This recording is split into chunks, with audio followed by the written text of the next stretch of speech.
Congrats to the Big 12 for giving Kenny Dillingham Coach of the Year. It wasn't even close.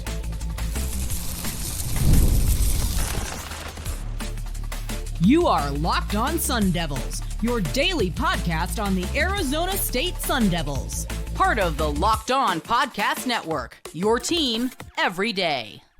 Welcome back to the Locked On Sun Devils podcast, part of the Locked On Podcast Network, your team every day. My name's Richie Bradshaw. I will be your guide for everything Arizona State Sun Devils. Shout out to my everydayers who are here every day, and thanks to all of you for making us your first listen of the day.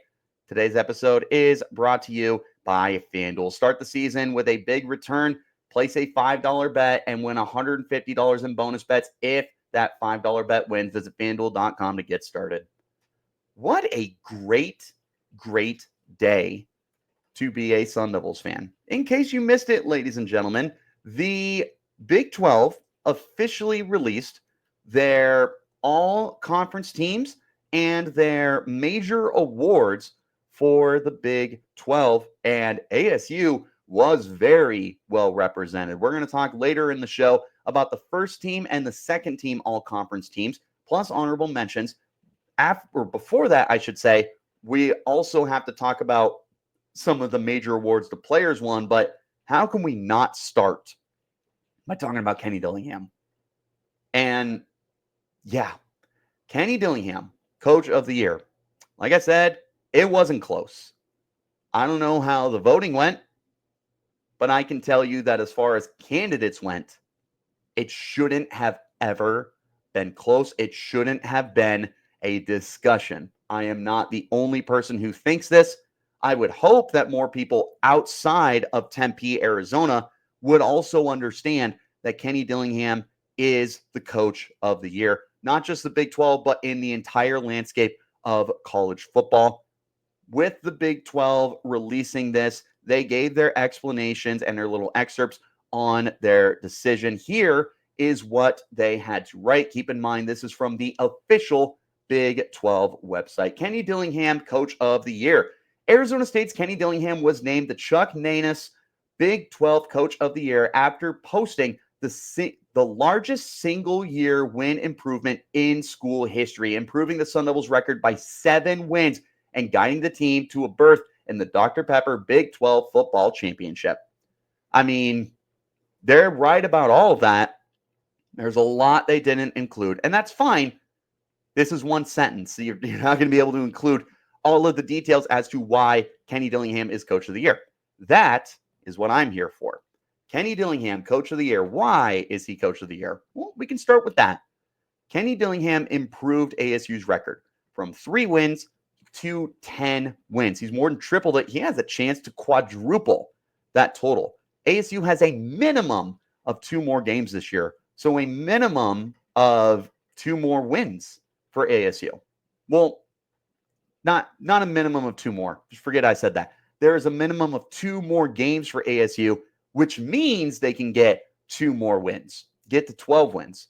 That is insane. The turnaround that ASU has seen under Kenny Dillingham. But as all of you know, and maybe some of you that are tuning in who don't know about Kenny Dillingham, first of all, thank you for tuning in. I appreciate everybody who tunes in, not just my Sun Devil fans, but anybody who is here to listen to me ramble. I appreciate all of you. Here is why Kenny Dillingham deserved Coach of the Year beyond a win-loss record. For what it's worth, though, before we get that far, ASU being picked to finish last in the Big 12, finished first place in the regular season, and has a chance to flat out take the title of the Big 12. That's enough reason by itself. Here is the reasons behind the scenes why Kenny Dillingham deserves Coach of the Year. We start with last year. He comes into this program and it's a disaster. In fact, probably worse than that. Calling it a rebuild would not even begin to describe the mess that Dillingham was handed at Arizona State. They were coming off a 3-win season. They were coming off a year where their head coach, Herm Edwards, was fired after 3 games, and they had a interim head coach with running backs coach Sean Aguano to guide them for the final 9 games of the year. He also stepped into a situation where Arizona State was going through NCAA violations, and they were handed down their sanctions after a lengthy investigation. And to top it off, then athletic director Ray Anderson imposed a self-bowl ban for Arizona State football. So no matter what happened last year, if ASU went undefeated or if they won 3 games, which they did, they were never going to the postseason.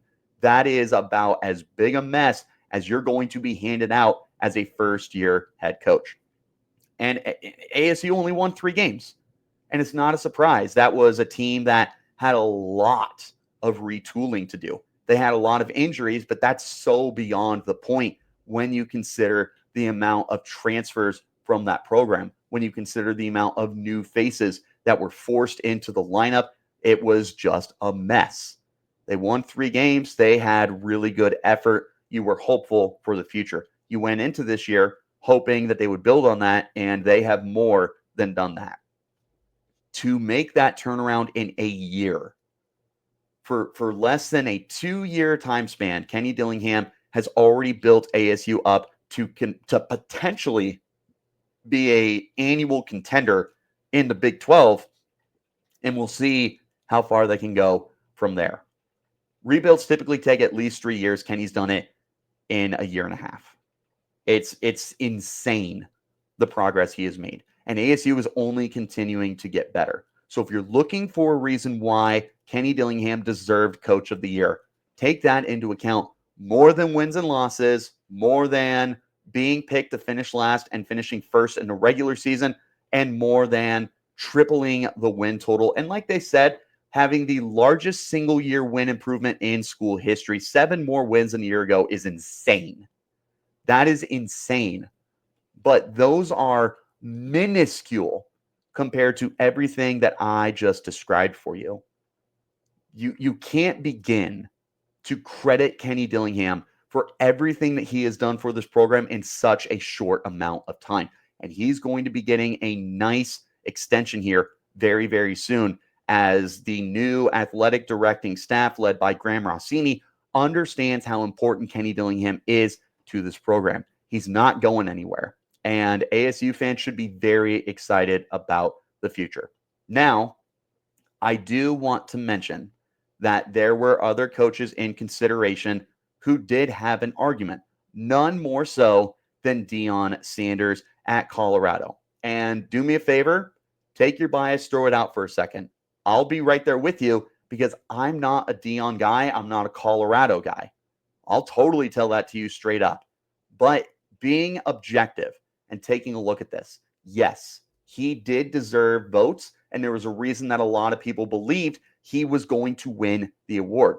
He took a Colorado program that 2 years ago had one win 2 years ago, and they very easily could have lost out the season, gone 0-12. They hired Deion Sanders last year. He brings in 2 superstars in Shedeur Sanders and Travis Hunter. More on both of them later. Last year, they get 4 wins. They start the year off 4-0, but then they collapse their last 8 games. So going into this year, the expectations weren't necessarily bottom dweller for Colorado. They weren't high, though, even though you still had 2 future NFL players with Sanders and with Hunter, and they attacked the transfer portal, and lo and behold, they go on and did they win 10 games this year or 9? They went 9-3 because they had 2 losses in conference and they had a loss to Nebraska. They go 9-3 this year, coming off a 4-win season when they had lost 8 straight games. You also take a guy in Travis Hunter and make him into a Heisman finalist and the betting favorite to win it. You take Shedeur Sanders and continue to develop him into arguably the best quarterback in the nation. You took a defense that was run over and turned them into a pretty darn good unit with a pass rush that rivals anybody else in the Big 12. Took a bad offensive line and improved it. This was a much improved team under Deion Sanders. He absolutely deserved votes, but at the end of the day, with Kenny Dillingham overcoming NCAA sanctions compared to a losing record, that is a completely different thing. It also helps when you go to the conference championship, but at the end of the day, even if Dion went to the conference championship, even if Dion won the Big 12, Kenny Dillingham was always more deserving of Coach of the Year than Deion Sanders was. That is not slander to Dion. I literally just pumped him up. So if a Colorado fan is listening, I will not hear any argument that I slandered Dion, because I did not. All I did was present the argument for why Kenny is more deserving. It is what it is. You can be mad, totally understand. I do. I promise this is not slander from someone who just admitted I'm not a big Colorado guy, I'm not a big Dion guy. He had every right to win the award, and if he did win it, he was deserving. He just wasn't more deserving than Kenny. Speaking of deserving of awards, one player was perhaps snubbed from an award, but two other Sun Devils got some amazing hardware that they should remember forever. That's coming up next. This is the Locked On Sun Devils podcast, part of the Locked On Podcast Network, your team every day. Let me talk to you about our friends over at FanDuel. Get ready to tackle more NFL action with FanDuel, America's #1 sportsbook. New customers bet $5.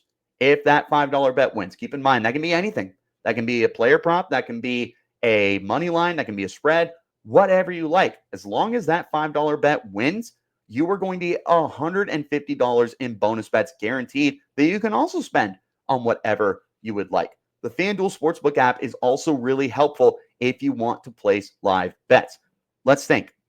Take a look at some NFL game that's going on, and you feel really good that Team X is going to win by this many, or player Y is going to accomplish these stats. Well, if you like those odds, you can check out a live stream, not so much a live stream, but a play-by-play, I should say, the latest stats and more for that game, all in the same place where you're betting. You're going to be super confident that way to stomp on that hunch. Just visit FanDuel.com to join today and get started with $150 in bonus bets if your first $5 bet wins. That's FanDuel.com. Never waste a hunch and make more with FanDuel, America's #1 sportsbook and an official partner of the NFL. I appreciate each and every single one of you for tuning in to make Locked On Sun Devils your first listen of the day. The awards besides Coach of the Year. I thought they did pretty good. And we're going to start with the pretty good before we get into the argument of a certain player potentially being snubbed. And it's a very hot topic with Sun Devil fans. So we got to give it some time on its own. But two Sun Devil players took home some really nice hardware. The first was Sam Levitt, who took home the Offensive Freshman of the Year award for the Big 12. That is an awesome accomplishment for him. Here's what the Big 12 had to say on their website. Again, this is their official commentary, same thing that they gave for Kenny Dillingham. Quote, after winning Big 12 Newcomer of the Week 3 times this season for the Sun Devils, quarterback Sam Levitt earned Offensive Freshman of the Year. ASU was 10-1 in games Levitt started as the quarterback, and he completed 62.7% of his passes for 2,444 yards and 21 touchdowns to just 5 interceptions. I have said this recently, and I stand firm on this. Outside of Shedeur Sanders, I don't know that any other quarterback in the Big 12 has played as well as Sam Levitt has. The Baylor quarterback, I'm sorry, I don't remember his name off the top of my head. I know he had a very good season. I know there was other quality performances from guys like Rocco Becht and Avery Johnson and the kid from BYU. I'm so sorry, I can't remember his name. It's right on the tip of my tongue. I'm sure I'll remember it in just a minute. But there was a lot of quality quarterbacks, but Sam Levitt was playing at a whole other level this year. Go back to week 1 when they're playing Wyoming. You see the traits, but there's a lot of mistakes as well. Can't really hit on that deep ball. The ball placement, pretty inconsistent. Pocket presence needed a lot of work. Now let's go to after the second bye week against Oklahoma State. Unrecognizable. The way that he's scanning the field, the way that he is dealing in these games. I mean, he was just phenomenal. 3 touchdowns against Oklahoma State. The next week against UCF, 3 touchdowns. The next week against K-State, 3 touchdowns. That's on the road, by the way. The next week against BYU, only 1 touchdown, but it was a 61-yard strike. And then this past weekend against U of A, 3 touchdowns. 13 touchdowns to just a single interception over the last 5 games of the year. That was also coming off of a rib injury that caused him to miss the game against Cincinnati. Baller. And again, look at him in week 1, look at him to the end of the season. Remember I said he was struggling on the deep passes? He looks pretty good. There's still room to grow, but again, unrecognizable. He's got a nice cannon too. He can still move around, but he went from being someone who was not necessarily looking to run, but if the first read wasn't there, he did run, to now Levitt is comfortable enough as a passer to scan the field more. He's only going to get better. But yeah, freshman of the year, I don't think it was even close. The next player who took home some hardware from the Big 12 is Jordyn Tyson with the Offensive Newcomer of the Year. Now listen, I'm not 100% sure what justifies the criteria to be a Newcomer of the Year, because you would think that everybody from ASU, Utah, Colorado, and Arizona would be Newcomers of the Year since they are brand new to the Big 12. My assumption, and if I'm wrong, correct me on this, is that this is someone who is transferring into the program. And since Jordyn Tyson didn't play for ASU last year, and this being his debut season for ASU and his debut season for the Big 12, that is the reason why he won the award. That's my assumption. I'm not 100% sure. Here's what the Big 12 had to say about the reason he won. Quote, Jordyn Tyson was selected as the Offensive Newcomer of the Year after tallying 75 catches for 1,101 yards and 10 touchdowns. The wideout elevated his play during the final 3 games of the regular season, recording 29 catches for 444 yards and 3 touchdowns. Tyson also finished the season second in the Big 12 in touchdowns with 10 and third in receiving yards with 1,101. He was a monster. Look at the first 4 games of the year. He was quality. And the thing we noticed was that Sam Levitt loved him. He was funneling passes to him. I would be willing to bet in every game this year a minimum of 8 targets. And the vast majority of those games, double digit. And I could be wrong, but it felt like every time Levitt was dropping back, he looked for number 0. And just about every time he did, number 0 came up clutch. The last 7 or 8 games or so, he led the nation in receiving yards. It wasn't just the last 3 games they're highlighting here, although averaging 150 yards per game roughly and scoring a touchdown in all 3 games on average is pretty nuts. He was just one of the best receivers in the country for a little more than half the season. Unfortunately, he's done for the year after undergoing surgery on Tuesday, but you know what? That doesn't take away from the major success that he had this year. Before we move on to the final part of the show, where we take a look at the first team, second team honorable mentions, there's a couple honorable mentions for awards I want to go through real quick. Number 1, Xavion Alford, Defensive Newcomer of the Year. I feel like this falls into the same category as Jordyn Tyson since he did not get to play last year and he was a transfer. Lee Fatanu is the Offensive Lineman of the Year runner-up or honorable mention. CJ Fite, Defensive Tackle, Defensive Lineman of the Year, honorable mention. And Martell Hughes, the linebacker, Defensive Freshman of the Year, honorable mention. Here's the conversation I want to get into. Cam Skattebo did not win the Offensive Player of the Year award. Instead, it went to Shedeur Sanders. And a lot of Sun Devil fans had a very, very big problem with that. And I want to pose to you as well. And if you go to the YouTube page or you go to the Twitter at LO_Sun Devils, there are polls available for you to vote on as to whether or not Cam Skattebo was shorted and snubbed of the Big 12 Offensive Player of the Year award. This is what they had to say about the winner, Shedeur Sanders, quarterback from Colorado. Quote, Shedeur Sanders was selected as Offensive Player of the Year following a banner season, ranked in the top 10 nationally in completion percentage, passing yards, and touchdowns, while breaking school records for passing touchdowns, passing yards, consecutive games with a touchdown pass, quarterback rating, and completion percentage. Pretty hard to argue. That's a lot of big-time stats. Here's the counterpoint.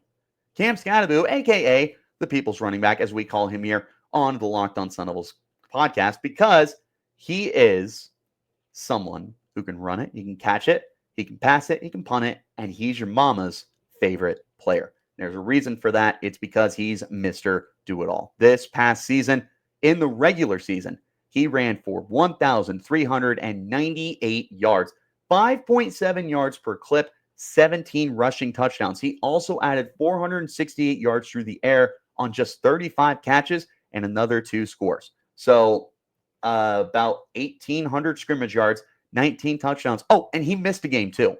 That's in 11 games. If he had played that 12th game, he might have been in the 2,000 scrimmage yards category, and he probably very easily would have had 20 touchdowns or more. He scored in all but 2 games this year.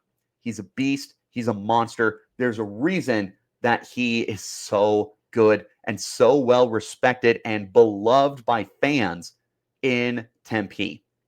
Did he get snubbed of the award? That's up for you to decide. Here's my opinion. I understand why Shedeur got it. Shedeur is going to be a Heisman finalist this year, and he plays quarterback, and he set numerous school records and was atop the nation in a lot of stats. Cam Skattebo still has a chance to break some school records for ASU. I don't know what the touchdowns is, but he is within 300 yards of setting the single season rushing yards record for ASU and breaking Eno Benjamin's record that he set back in 2016 or 2017. I can't remember. It was one of the two. There is a lot that Skattebo offers. And again, he did it in one last game. To me, I understand why he gave it to Shedeur. The biased part of me says it should have been Cam, but I will also tell you that the Big 12 did such a good job representing Arizona State this year that, yeah, it sucks that Cam didn't get it, but at least they got a lot of other stuff right. And if you ask me, which one would I rather have? Cam Skattebo as Offensive Player of the Year or Kenny Dillingham as Coach of the Year? I'm picking Dillingham. Like I said, though, ASU was very well represented in the all-conference teams. 4 players in the first team, 4 players in the second team, and a handful of guys that were honorable mentions. We're going to talk about them coming up next. This is the Locked On Sun Devils podcast, part of the Locked On Podcast Network, and your team every day. One last time, thank you so much for making Locked On Sun Devils part of your daily routine, your first listen of the day, and a special, special shout out to my everydayers who are here every day. All right. All conference teams, they nailed it. They absolutely nailed it. I loved every single thing. I don't have any problems with any of this. Of course, I'm curious what you guys think, and drop a comment if they got something wrong or if there was a surprise. First team all conference. Now, keep in mind, there's there's 1 quarterback, there's 2 running backs, 3 receivers, 1 tight end, I think 6 offensive linemen.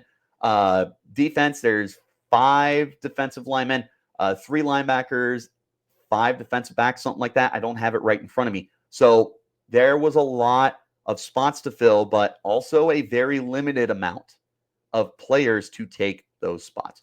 First team all-conference players include Cam Skattebo, the people's running back, Jordyn Tyson, a.k.a. wide receiver 1, Leif Fatanu, the offensive lineman, the center for ASU, and safety defensive back Xavion Alford. My goodness. I will tell you, I was expecting Skattebo and Tyson. I did not know who else.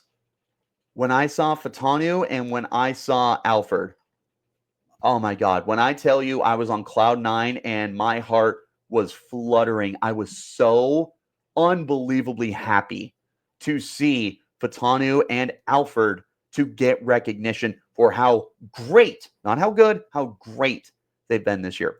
Fatanu has been, the centerfold of an offensive line that has played more than good enough this year. I've been down on them for most of the year, and I can tell you, looking back, it may not be an elite line. It was a pretty darn good line. And Fataanu is the one who guided them as the center of this team. He was phenomenal. There is next level potential for him. I don't know if he's drafted. I don't know if he is, where he gets drafted. I will tell you there is a chance for him to go to the next level. The smarts that he has to be able to set everyone out and call out the defense and help a redshirt freshman quarterback in Sam Levitt remain confident to read defenses and deliver strikes. So much of that goes back to Leaf Fataanu. He was terrific this year. I am so happy he got that recognition. Xavier Alford. Honestly, this to me was my absolute favorite addition to the all-conference teams. He could have been an honorable mention. I would have been happy. First team all-conference is what they gave him. And again, I was just fluttering with excitement when I saw this. Xavier Alford, in case you don't know his story, he transferred to ASU last year and was ruled ineligible by the NCAA due to their two-time transfer policy, which isn't fair because other players around the country were given the eligibility, but Alford was not. He had to sit out last year. He had not played since 2021 at that point in time. By the time the start of the season rolled around, he had gone 1,000 days. Do you know how many days 1,000 is? That's a lot. 1,000 days without taking a snap on the field. And he got back on the field, and my goodness, was he good for ASU this year. Consistently throughout every game, one of the top 5 tacklers, sometimes top 3, and there might have been a game or two where he led ASU in tackles. 75 tackles on the year in total, 33 solo, 42 assisted. He also managed to break up 4 passes, and he hauled in 2 interceptions. He just was so pivotal and so important in everything that you did and needed in the secondary. And for him to get that respect and that recognition, it was amazing. That was that was my favorite addition to the all-conference teams was X getting on there. It was amazing. Second team, quarterback Sam Levitt, tight end Shema Mateer, defensive lineman CJ Fight, and linebacker Keyshawn Elliott. Elliott, I wonder if he could have made first team if he had played every game this year. Unfortunately, he did miss some time with injury. He also missed some time due to some questionable calls for targeting. And, it's unfortunate. The numbers, I think, could have been a lot better. Nonetheless, he still finished number 5 on the team in tackles with 53. He had 2 sacks. He had an interception. He played very good football this year, but he did miss, 2, 4, 6, 8, 10. He missed 2 games, and that would have pushed him towards 70 tackles. And then who knows, maybe he gets another turnover, or maybe he gets in the backfield a few more times. But there was a chance he could have been first team. Unfortunately, he missed, but he still got second team honors, and that's phenomenal. Sam Levitt, if Shadur Sanders wasn't a thing, Sam Levitt would have been first team. So there's a great chance he's going to be first team next year. Shema Mateer, another surprise for me. I did not think that Mateer was going to get this kind of love, but he did, and that's awesome. 28 catches, 285 yards, 5 touchdowns on the year for him. He is 3rd on the team in receptions, 4th on the team in receiving yards, 2nd on the team in touchdowns. He also could have a 6, but neither here nor there. Getting the respect is awesome. I've been high on Shema Mateer all year long. Let's continue to fund him, especially with Jordyn Tyson out for the remainder of the year. And then CJ Fight. He's been great. No secret, I have been very biased about CJ Fight, and he has been a beast since day one. There's a reason that he started almost every game as a freshman. There's a reason that he started every game this year. And his production got better, and he was able to get his first sack this year. He had a touchdown. He had a scoop and score touchdown, and he was dancing like a ballerina on his way into the end zone. It was amazing. It was so cool. Fight had an awesome year. He got the recognition. Amazing. Real quick, want to point out 3 of these players, Leif Fataanu, Xavier Alford, and CJ Fight, who made first or second team all conference for the Big 12, are friends of the podcast. Alford and Fight have been on twice. Leaf came on in the offseason. Check out those episodes if you haven't. If you want to get to know them better, they are all down-to-earth individuals. So much fun to talk to, which made me even happier to see them get those awards. 3 honorable mentions who did not make first or second team include offensive lineman Ben Coleman, linebacker Caleb McCullough, and safety Miles Ghost Rouser. Coleman, terrific player. I'm kind of surprised that he didn't make at least second team, but really, really good. And he has announced he's coming back for next year. Caleb McCullough, the linebacker. Since the Utah game, I have said he's the most underappreciated Sun Devil, and he is somebody who should become a fan favorite. Well, here's one more reason why he should be a fan favorite, is because by the end of the year, even the Big 12 said, yeah, you know what? We can't overlook this kid. He's really good. One of the best players of the season for ASU. He ended number 3 in tackles, 68 tackles. He had more solo tackles than he did assisted tackles. 35 solo, 33 assisted. He had the 2 interceptions with both came against Utah to seal that win. It was amazing. And then Ghost Rouser, leading tackler on the team by a lot. 87 tackles, 12 more than the next guy. Only 1 interception, 4 passes deflected, but an enforcer. When you're thrown across the middle of the field and you see number 4 sitting there, you're making a business decision because he's going to turn you into a ghost. I love this. I thought that the Big 12 nailed it all the way around. Did Cam Skattebo get snubbed? Potentially. Did they get everything else right? I certainly think so. But what did you guys think? Not just did Cam Skattebo get snubbed, did any player on the Sun Devils get snubbed from all conference awards or just from some of the other awards in general? Let me know in the comments, or you can hit me up on Twitter at RichieBrats36. The podcast is there at LO_Sun Devils. Wherever you're getting your shows, hit like, subscribe, and turn on notifications. You'll get an update whenever we post new content. I appreciate each and every single one of you for tuning in to make it your first listen of the day. A shout out my everydayers who are here every day, and shout out to all of you who may not be everydayers that decided to check out this video. I appreciate all of you. This was a bonus episode of Locked On Sun Devils. I hope you enjoyed, but tomorrow is the big one.